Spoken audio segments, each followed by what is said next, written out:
Hey, it's Meg from High Scores Arcade, and today we're going to be taking a quick look at the gameplay for 1981's Amidar by Konami. Now, this game was released for the arcade by Stern of Berserk and Frenzy fame, and it was released just on the coattails of Pac-Man's success. And because it was also a maze game, where you ran your way through the levels collecting items, there was some familiarity in gameplay for the consumers, and it enjoyed a little bump of success because of that. But it can definitely stand on its own as a great game. It's widely credited as the first game in the subgenre of grid capture games, or sometimes line coloring games. And so while I don't get asked for it by name very often in the 11 years I've run an arcade, once I introduced it to somebody, they're always happy because it's a lot of fun. Now, it does seem pretty simple at first. There's only 2 level designs as well as a bonus level in between them. In the first level, you're playing as a gorilla capturing coconuts for points under the watchful eye of the pursuing police.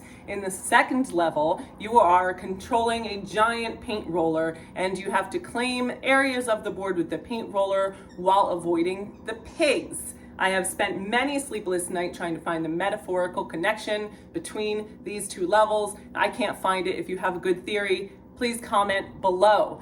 But what does excellent in this game look like? There are 2 separate ROM sets for the game. There's the Stern version, which is widely known as the much harder version, as well as the much easier Konami version. The Stern version is coming in somewhere around 3.5 million as a high score. The Konami, just to show the difference in difficulties, is listed as north of 19 million. So obviously a big differential there. We are only here to talk about the default score. So what is a default score? It's the one set by the manufacturer on the arcade game that says you must get at least this to get your initials on the board and show a general understanding of the mechanics of the game. In this case, it's 10,000. I'm going to take you through the first 2 boards of the game, and as well as the bonus level, and show you how to get there. All right, so let's look at quirky little Amidar here. Amidar only really has 2 level designs with some bonus levels in between.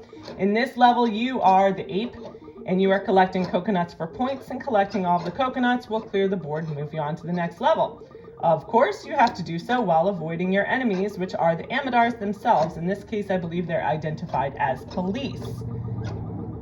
Now, they move in pretty predictable patterns along the board. You'll see that whitish blue guy is the tracer, and he goes along the perimeter. So you always would know where, that he's limited to that action. The one thing I will say is don't take that for granted, because sometimes you think, oh, well, that guy can only move along the perimeter, and I know, I got his number. But you start to get distracted by the other things that you're worrying about here, and sometimes he can get you in a real casual, sly way. Now, your other ways of dealing with the enemies are you are given 3 opportunities per level to jump over them. So you can make them jump off the board and give you opportunity to get away. You're also given this chance when you complete all 4 corners of the board is a fleeting opportunity to grab some points off of them. So I'm going to show you that here. See? Oh, I've just completed 4 boards. The music changes, or 4 corners, the music changes. These guys become valuable to me. And again, if they're not near you, right near you when you do it, you can just grab as many as you can. But you can only obviously do that once per board. But it feels good when you do. All right. So moving on to the next one. This next one is a bonus stage, and it reminds me a little bit of Pachinko. Getting this bunch of bananas is worth 5,000 points. So you want to choose where this piggy's going to head down. And you're going to hope that it makes all the choices that you want to grab that 5,000 point bunch of bananas. Now, in this one, you are playing as a commercial painter, and you have to paint, you have to claim the squares as you did in the last level, but you have to do so with your paint roller, and you have to do so in adjacent manner. So you have to only, you can only really work on getting the squares that are right up against the squares that you've already completed, because otherwise you will run out of paint on your roller. So you have to kind of start from an already completed square to complete them. And in this case, because you're so limited with that, I find the best thing to do is just paint the board while these piggies are doing something else. So while they're up north, you want to be up south, and patience will take you a long way on this level, because you're going to want to go ahead and kind of speed through the way that you've been doing, but it's not going to work. So each of the squares are worth what they say they're worth, and completing all the squares will bring you to the next level. So again, I'm going to take my time. These piggies are making their way down. I don't want any part of that.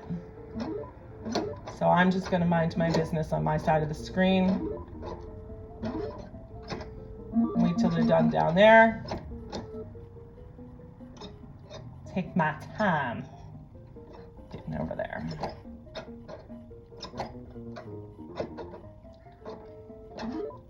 And bye-bye, piggies. That's it for today. If you're new to High Scores Arcade, we are collectors and preservationists of classic arcade games with over 160 games in our collection here in Northern California, a portion of which is playable at our public arcade in Alameda in San Francisco's East Bay. If you want to be a part of our mission or just want to watch, please like, subscribe, share our content, and if you want to help support our preservation efforts, we invite you to visit highsquaresarcade.com/donate to do just that. Thanks so much for watching, and we'll see you next time.